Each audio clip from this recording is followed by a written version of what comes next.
આપ સૌ વિદ્યાર્થીઓનું ફરીથી એકવાર હું પાઠ સોદાગર હાર્દિક સ્વાગત કરું છું. વિદ્યાર્થી મિત્રો, આજે આપણે બાયોલોજીમાં એક નવો ટોપિક, એક નવું ચેપ્ટર શરૂ કરવા જઈ રહ્યા છીએ, જેનું નામ છે કોષ વિભાજન. આગળ આપણે જૈવિક અણુ વિશે ડિસ્કસ કરી, જૈવિક અણુ કયા પ્રકારના આવે તેના વિશેની માહિતી મેળવી. હવે આ ચેપ્ટરમાં આપણે સૌથી અગત્યનો પોઈન્ટ, જેનું નામ છે કોષ અને તેનું વિભાજન, એના ઉપર ડિસ્કસ કરવા જઈ રહ્યા છીએ. આગળ જો કે મેં તમને લોકોને સુકોષ કેન્દ્રી કોષ, આદિકોષ કેન્દ્રી કોષ એના વિશે પણ મેં તમને માહિતી આપેલી છે.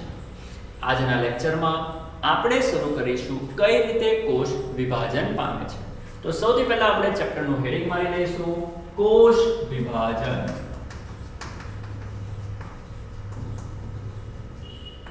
ઓકે, હવે આપણે સ્ટેપ બાય સ્ટેપ ચેપ્ટરને સમજવાની કોશિશ કરીએ. વિદ્યાર્થી મિત્રો, આપણે દરેક જણ જાણીએ છીએ કે દરેક સજીવનો જે પાયાનો ગુણધર્મ છે તે વૃદ્ધિ છે.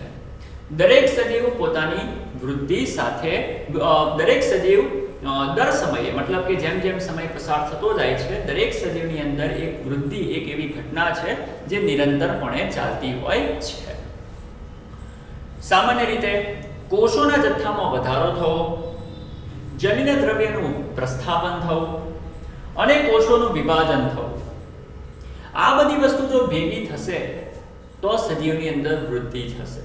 જેમ કે આપણી અત્યારે વૃદ્ધિ ચાલુ છે, તો ખબર કેવી રીતે પડે કે આપણી વૃદ્ધિ ચાલી રહી છે? તો કે ભાઈ, આપણી વૃદ્ધિ એટલા માટે ચાલે છે કારણ કે આપણા શરીરની અંદર જે કોષો છે ને તે સતત વિભાજન પામે છે. આપણા શરીરની અંદર જે કોષો છે ને તે કોષોનું દ્રવ્ય નિરંતર બેવડાય છે, બેવડાઈને છૂટું પણ પડે છે. આપણા શરીરમાં રંગસૂત્ર દ્રવ્ય છે, એ રંગસૂત્ર દ્રવ્ય સતત બનતું રહે છે, કોષની સાઈઝ વધતી જાય છે અને એ કોષ વિભાજન પામીને ઘણા બધા કોષો ઉત્પન્ન કરતું રહે છે, જેના પરિણામે સતત આપણા શરીરની વૃદ્ધિ ચાલુ રહે છે. દરેક પુખ્ત વ્યક્તિના શરીરમાં તમે જોવા જાઓ તો ટ્રિલિયન્સ ઓફ સેલ્સ હોય, મતલબ કે ઘણી બધી મોટી સંખ્યામાં, ટ્રિલિયનની સંખ્યામાં સેલ હોય. 10⁻14 સંખ્યામાં દરેક પુખ્ત વ્યક્તિમાં સેલ એટલે કે કોષ આવેલા હોય છે. આવા દરેક કોષનું નિર્માણ, તમને લોકોને ખબર હશે કે કોષનું જે નિર્માણ છે, આપણું જે નિર્માણ છે, આપણી જે ઉત્પત્તિ છે તે કઈ રીતે થઈ? દરેક સજીવનો જન્મ એક નાનામાં નાના કોષમાંથી થાય છે, જેને તમે લોકો ફલિતાંડ કહો છો, જેને તમે લોકો યુગ્મનજ કહો છો. આપણે દરેક જણ જાણીએ છીએ કે નર કોષ અને માદાનો જે કોષ છે, એ બંનેના કોષ જ્યારે ભેગા થાય તો એ બંનેના કોષ ભેગા થઈને, નરનો કોણ? તો કે ભાઈ શુક્રકોષ, અને માદાનો કોણ? તો કે ભાઈ અંડકોષ. શુક્રકોષ અને અંડકોષ જ્યારે એકબીજા સાથે ભેગા થાય તો તેમાંથી ફલિતાંડ બને છે, અને એ ફલિતાંડ આગળ જઈને વિકાસ પામી ભ્રૂણ બને છે, અને ત્યારબાદ તેમાંથી બાળકનો જન્મ થાય છે. ઇન શોર્ટ, વિદ્યાર્થીઓ સમજવાની કોશિશ કરો કે આપણું આ જે શરીર તમે જોઈ રહ્યા છો કે જેની અંદર લાખો, કરોડો, ટ્રિલિયન્સ ઓફ સેલ્સ છે, અસંખ્ય કોષો આપણી અંદર આવેલા છે, પણ એક વસ્તુ મગજમાં ફિટ કરી દો, ભલે આપણી અંદર અસંખ્ય કોષ છે, પણ આપણા જીવનની શરૂઆત એક જ કોષમાંથી થયેલી, જેનું નામ છે ફલિતાંડ. આ જે ફલિતાંડ બન્યું ને, શુક્રકોષ અને અંડકોષ ભેગા થઈને જે ફલિતાંડ બન્યું ને, એ ફલિતાંડ તમારો એક કોષ છે. અને આજે તમે લોકો ચેક કરો તો તમારામાં અસંખ્ય કોષ છે. તો આવું કેમ થયું? કઈ રીતે એક કોષમાંથી અસંખ્ય કોષ બની ગયા? કઈ રીતે એક કોષમાંથી અસંખ્ય કોષ બની ગયા? તો વિદ્યાર્થી મિત્રો, એનો આન્સર છે કોષ વિભાજન. શું આન્સર છે? કોષ વિભાજન, જેને આપણે આ ચેપ્ટરમાં ભણવા જઈ રહ્યા છીએ. તો ફરીથી, જ્યારે કોઈ પણ બાળકનો જન્મ થાય છે, જ્યારે પણ માતા અને પિતાના જનન કોષ એકબીજા સાથે ભેગા થાય છે ત્યારે તેમનું ફલિતાંડ બને છે. જ્યારે નર અને માદાના જનન કોષ, નરનો શુક્રકોષ અને માદાનો અંડકોષ એકબીજા સાથે ભેગા થાય છે તો સૌથી પહેલા તેમનું ફલન થાય છે. ફલન થતા તેમાંથી ફલિતાંડ બને છે, અને આ જે ફલિતાંડ છે તે એક કોષવાળી રચના છે. કેવી રચના છે? એક કોષવાળી રચના છે. એવું કહેવાય છે કે આ જે ફલિતાંડ છે તે આગળ જઈને ભ્રૂણ બને છે, અને ભ્રૂણમાંથી બાળકનો જન્મ થાય છે. સવાલ એ છે કે આ જે બાળક છે એની પાસે તો ઘણા બધા સેલ છે, આપણી પાસે તો ઘણા બધા સેલ છે, પણ જ્યારે આપણે માતાના ગર્ભમાં હતા તો સૌપ્રથમ આપણે ખાલી ફલિતાંડ સ્વરૂપે હતા. ફલિતાંડ એટલે કે એક જ કોષ, અને આજે આપણી પાસે અસંખ્ય કોષ છે. તો એક કોષમાંથી અસંખ્ય કોષ કેવી રીતે બન્યા એની માટે આપણે સમજવાનું છે કોષ વિભાજન. દરેક કોષ પાસે એક વિશિષ્ટ પ્રકારનો ગુણધર્મ હોય છે અને એ ગુણધર્મને કારણે દરેક કોષ વિભાજન પામતો હોય છે અને વિભાજન પામીને નવા નવા કોષોને ઉત્પન્ન કર્યા કરે છે. આ રીતે સમય જતા 1 માંથી 2, 2 માંથી 4, 4 માંથી 8 એવી રીતે કોષોની સંખ્યા બહુગુણિત થતી જાય છે. અમુક સમય બાદ એ જે કોષો છે એમના ગ્રુપ બનવા લાગે. કોષોના જે ગ્રુપ છે તે પેશી તરીકે ઓળખાય. પેશીઓના ગ્રુપ બનવા લાગે. પેશીઓના ગ્રુપ અંગ તરીકે ઓળખાય અને અંગોના ગ્રુપ બનતા અંગતંત્રનું નિર્માણ થાય છે. અને આપણું આજે આખું શરીર છે ને એ આખું શરીર અંગતંત્ર છે. શું છે? અંગતંત્ર. કારણ કે ઘણા બધા અંગો આપણી અંદર આવેલા છે. તો અંગોનું બનેલું તંત્ર છે જેને કહેવાય આપણું શરીર. તો આપણા શરીરમાં કેટલા કોષ છે? અસંખ્ય કોષ છે. ટ્રિલિયન્સ ઓફ સેલ્સ છે. અને આ બધા સેલ્સ કોનામાંથી આવ્યા છે? તો કે આ બધા સેલ્સ આવેલા છે એક જ સેલમાંથી, એક જ કોષમાંથી, જેનું નામ શું છે? ફલિતાંડ. તો એક કોષમાંથી અસંખ્ય કોષ સુધીની આપણી આ જે યાત્રા છે એ એક જ ઘટનાને કારણે, એક જ પ્રક્રિયાને કારણે પોસિબલ બનેલી છે, જેનું નામ છે કોષ વિભાજન. તો હવે આપણે કોષ વિભાજન વિશે થોડો ઊંડાણમાં અભ્યાસ કરવા જઈ રહ્યા છીએ. સૌથી પહેલા આપણે થોડાક વૈજ્ઞાનિકોની રાય જાણીશું. રુડોલ્ફ વિર્શો. રુડોલ્ફ વિર્શો નામના વૈજ્ઞાનિકે એવું કીધેલું કે નવા કોષ પૂર્વ અસ્તિત્વ ધરાવતા કોષમાંથી ઉત્પન્ન થાય છે. નવા કોષ પૂર્વ અસ્તિત્વ ધરાવતા એટલે કે જૂના કોષ એમાંથી જ ઉત્પન્ન થાય છે. આવું આપણને કોણે કીધેલું? રુડોલ્ફ વિર્શોએ કીધેલું. ત્યારબાદ બીજા એક વૈજ્ઞાનિક છે જેમનું નામ છે સ્ટ્રાસબર્ગર. સ્ટ્રાસબર્ગર નામના વૈજ્ઞાનિકે કીધેલું કે નવું કોષ કેન્દ્ર પૂર્વ અસ્તિત્વ ધરાવતા કોષ કેન્દ્રમાંથી જ ઉત્પન્ન થાય છે.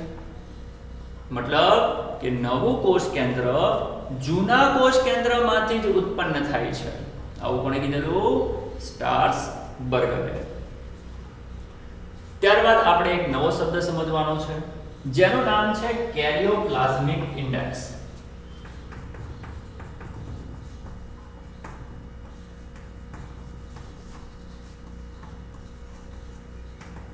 સમજો શું છે આ કેરિયોપ્લાઝમિક ઇન્ડેક્સ? શું છે આ કેરિયોપ્લાઝમિક ઇન્ડેક્સ? જો કેરિયોપ્લાઝમિક ઇન્ડેક્સ એક પ્રકારે તમે જોવા જાવ ને તો કોષ કેન્દ્ર અને કોષ રસનું ગુણોત્તર છે. માની લો કે આ તમારો એક કોષ છે અને માની લો કે આ તમારા કોષનું કોષ કેન્દ્ર છે.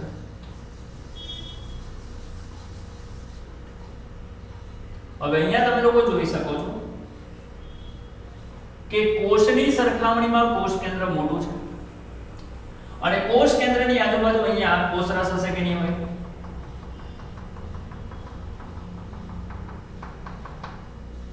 હશે કે નહીં હોય? તો આ એક એવો કોષ છે કે જેમાં કોષ કેન્દ્રનું દ્રવ્ય વધારે છે અને કોષ રસનું પ્રમાણ ઓછું છે. જો કોષ કેન્દ્રનું પ્રમાણ વધારે હોય, કોષ કેન્દ્રના દ્રવ્યનું પ્રમાણ વધારે હોય અને કોષ રસનું પ્રમાણ ઓછું હોય તો આવા કોષની અંદર કોષ કેન્દ્ર તમારા આખા કોષનું સારી રીતે ધ્યાન રાખી શકે છે. ફરીથી સમજો. જો તમારા કોષમાં કોષ કેન્દ્રનું કદ કોષ રસની સરખામણીમાં મોટું હોય તો આવા કોષમાં કોષ કેન્દ્ર તમારો આખો આ જે કોષ છે ને, આખો આ જે કોષ એનું બહુ સારી રીતે ધ્યાન રાખી શકે છે. બહુ સારી રીતે ધ્યાન રાખી શકે છે. કેમ? કારણ કે ભાઈ કોષરસ ઓછો છે, પોતે મોટું છે, કોષરસ ઓછો છે તો તે આસાનીથી એની દેખરેખ રાખી શકશે. રાખી શકે કે ના રાખી શકે? આપણે મોટા હોય અને આજુબાજુનો વિસ્તાર આપણને બહુ નાનો મળ્યો હોય તો આપણે નાના વિસ્તારનું આસાનીથી અને સારી રીતે ધ્યાન રાખી શકીએ કે ના રાખી શકીએ? આરામથી રાખી શકીએ. પણ આપણે નાના હોઈએ અને આપણી આજુબાજુનો વિસ્તાર બહુ જ મોટો હોય તો તેનું ધ્યાન ધ્યાન રાખવું અઘરું પડે કે ના પડે? માની લો કે આ તમારો આટલો મોટો કોષ છે અને તમારું કોષ કેન્દ્ર ખાલી આટલું જ છે. હવે અહીંયા તમે ચેક કરો તો કોષ રસની કમ્પેરિઝનમાં કોષ કેન્દ્ર નાનું છે. તો આવા કોષમાં કોષ કેન્દ્ર કોષ રસનું અને કોષનું બરાબર ધ્યાન નહીં આપી શકે. ખ્યાલ આવે છે? જો તમારા કોષનું કદ નાનું હશે તો કોષ કેન્દ્ર આસાનીથી તમારા કોષની દેખરેખ કરી શકશે, અને જો તમારા કોષનું કદ મોટું હશે તો તમારું કોષ કેન્દ્ર આસાનીથી કોષ રસની દેખરેખ કરી શકવાનું નથી. એનો મતલબ કે નાના કોષ સક્રિય રીતે કામ કરી શકશે, જ્યારે જે મોટા કોષો છે તે એટલી બધી સક્રિયતાથી કામ કરી શકતા નથી. આથી એવું કહેવામાં આવે છે કે જ્યારે પણ તમારો કોષ આવો મોટો હોય તેવા મોટા કોષને કમ્પલસરી બે ટુકડામાં તોડી નાખવો જોઈએ. જો આવો મોટો કોષ ટુકડાઓમાં વહેંચાઈ જશે અને મોટો કોષ તૂટીને જો બે નાના કોષ થઈ જશે તો આવા કોષોનું સંચાલન, આવા કોષોની દેખરેખ ફરી પાછી કોષ કેન્દ્રને ઈઝી બની જશે. એટલે વૈજ્ઞાનિકોએ જોયું છે કે જ્યારે પણ કોષો મોટા હોય તો મોટા કોષો કોષ વિભાજન પામવાની મેન્ટાલિટી ધરાવે છે. મોટા કોષો તરત જ કોષ વિભાજન પામવાની વૃત્તિ ધરાવે છે, કારણ કે જો કોષની સાઈઝ મોટી હશે તો કોષ કેન્દ્ર નાનું હશે. નાના કોષ કેન્દ્ર કોષનું સંપૂર્ણ રીતે ધ્યાન રાખી શકતા નથી. આથી આવા કોષની અંદર વિભાજન થાય છે અને કોષ નાના ટુકડાઓમાં વહેંચાઈ જાય છે. જ્યારે જે કોષ પહેલેથી નાના હતા તેની અંદર એટલું બધું વિભાજન કરવાની કોઈ જરૂર નથી, કારણ કે એમનું કોષ કેન્દ્ર મોટું છે. એ તમારા કોષની સારામાં સારી રીતે દેખરેખ રાખી શકે છે. આટલી વસ્તુ ક્લિયર થઈ ગઈ. હવે સમજો, નાના કોષમાં કોષ રસનું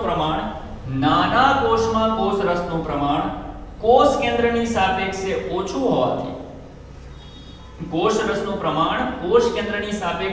ઓછું હોવાથી આવા કોષની અંદર કેરિયોપ્લાસ્મિક ઇન્ડેક્સ ઊંચો હોય છે. કેરિયોપ્લાસ્મિક ઇન્ડેક્સ એને હું શોર્ટમાં ધારો કે KI કહી લઉં, તો આવા કોષ માટે KI ઊંચો હોય, જ્યારે આવા કોષની વાત કરો તો KI કેવો હોય? નીચો હોય. જે કોષમાં કોષ રસનું પ્રમાણ કોષ કેન્દ્ર કરતા ઓછું હોય તેનો KI ઊંચો હોય, અને જે કોષમાં કોષ રસનું પ્રમાણ કોષ કેન્દ્ર કરતા વધુ હોય તો તેનો KI નીચો હોય. અને મોટા કોષમાં કોષ રસના કાર્યનું બરાબર નિયમન થઈ શકતું નથી. અહીંયા કોષ રસના કાર્યનું મસ્ત રીતે નિયમન થશે, કારણ કે કોષ કેન્દ્ર મોટું છે ને, તો એકદમ સારામાં સારી રીતે કોષનું નિયમન કરશે, જ્યારે આમાં એટલું બધું નિયમન થઈ શકવાનું નથી. આથી મોટા કોષનું વિભાજન થવું જરૂરી છે. આ જે મોટો કોષ છે ને, એ મોટા કોષની અંદર નિયમન બરાબર નહીં થઈ શકે. આથી મોટા કોષનું વિભાજન થવું જરૂરી છે. અને કોષનું વિભાજન કરવાની જે પ્રક્રિયા છે એને આપણે કહીએ છીએ કોષ વિભાજન. બરાબર? કોષને તોડવાની જે પ્રક્રિયા છે તેને આપણે શું નામ આપીએ છીએ? કોષ વિભાજન. ઓકે, હવે આપણે આગળ વધીશું. નીચે જુઓ, ટોપિક છે આપણો હવે, નેક્સ્ટ પોઈન્ટ છે આપણો હવે, જેનું નામ છે કોષ ચક્ર. તો પહેલા તો મેં તમને સમજાવ્યું કે ભાઈ કોષ વિભાજન છે શું. કોષ વિભાજનનો મતલબ કે એક કોષના ટુકડા થવા. બરાબર? એક કોષના ટુકડા થવા. વિભાજન એટલે કે તોડવું. ફરીથી એકવાર આટલી વસ્તુને રિવાઇઝ કરાવી દઉં, પછી મેઇન ઇમ્પોર્ટન્ટ પોઈન્ટ હવે શરૂ થાય છે. ચાલો, સૌથી પહેલા આપણે વાત શું કરવાની કે દરેક સજીવની ઉત્પત્તિ એક નાના કોષથી થાય છે. દરેક સજીવની શરૂઆત એક નાના કોષથી થાય છે. સવાલ એ છે કે આ નાનો કોષ ક્યાંથી આવ્યો? તો તમારે આન્સર આપવાનો નરના શુક્રકોષ અને માદાના અંડકોષ. આ બંને જ્યારે એકબીજા સાથે ભેગા થાય છે તો બંને એકબીજા સાથે ભેગા થઈને ફલિતાંડ બનાવે છે. આ જે ફલિતાંડ છે તે એક કોષનું બનેલું હોય છે. આ જે એક કોષ છે તે સમય જતા 1 માંથી 2 બને છે, 2 માંથી 4 બને છે, 4 માંથી 8 બને છે. અસંખ્ય કોષોનો સમૂહ બની જાય છે. અને તમે અત્યારે આપણી જાતને જોઈ રહ્યા છો. આપણે અસંખ્ય કોષના થઈ ગયા ને, પણ જ્યારે આપણે માતાના ગર્ભમાં હતા, જ્યારે આપણે આપણા જીવનની શરૂઆત કરી, ત્યારે આપણે એક કોષ એટલે કે ફલિતાંડ સ્વરૂપે હતા, અને આજે આપણે અસંખ્ય કોષનો જથ્થો બની ગયા છે. તો વિદ્યાર્થી મિત્રો, એક કોષમાંથી અસંખ્ય કોષ બનાવવાની આખી આ જે પ્રક્રિયા છે તેનું નામ છે કોષ વિભાજન. કોષ વિભાજનની અંદર થાય શું? કોષ વિભાજનની અંદર તમારો જે જૂનો કોષ છે એ જૂનો કોષ વિભાજિત થાય. શું થાય? વિભાજિત થાય. અને વિભાજન પામીને એકમાંથી બે કોષને ઉત્પન્ન કરે છે. આ પ્રક્રિયાને સમજવાની કોશિશ કરો. માની લો કે તમારો આ એક કોષ છે. સમય જતાં તમારો આ જે કોષ છે એ કોષ વૃદ્ધિ કરશે. શું કરશે? વૃદ્ધિ. તો માની લો કે એ કોષની વૃદ્ધિ થઈ ગઈ. હવે વૃદ્ધિ થયા બાદ તેના બે ટુકડામાં વિભાજન થશે. તો ફરી પાછો તમારો પહેલા જેવો કોષ બની ગયો કે ના બની ગયો? પણ એકમાંથી બે બની ગયા. સૌથી પહેલા એક કોષ હતો, એક કોષ ફૂલી ગયો, ફૂલીને મોટો થઈ ગયો, મતલબ કે તેની વૃદ્ધિ થઈ ગઈ. અને વૃદ્ધિ થઈ ગયા બાદ તમે તેને બે ટુકડામાં વહેંચી નાખશો. તો એક કોષમાંથી બે કોષ બની ગયા કે ના બની ગયા? આ ક્રિયાને આપણે નામ આપીશું કોષ વિભાજન. હવે વિદ્યાર્થી મિત્રો સમજવાની કોશિશ કરજો. આ પ્રક્રિયા અહીંયા આવીને અટકતી નથી. માની લો કે એકમાંથી આ બે કોષ બન્યા. હવે આ કોષ શું કરશે? એ કોષ પણ સેમ આના જેવી પ્રક્રિયાને રિપીટ કરશે. એ કોષ પણ આગળ જઈને મોટો બનશે અને મોટા બન્યા પછી તેના પણ બે ટુકડામાં વિભાજન થશે. તો ફરી પાછા એકમાંથી બીજા બે બન્યા. આ જે બંને બને છે તે પણ એઝ ઇટ ઇઝ પ્રક્રિયા ચાલુ રાખશે અને આ રીતે એકમાંથી બે, બેમાંથી ચાર, ચારમાંથી આઠ અસંખ્ય કોષો ઉત્પન્ન થયા કરશે.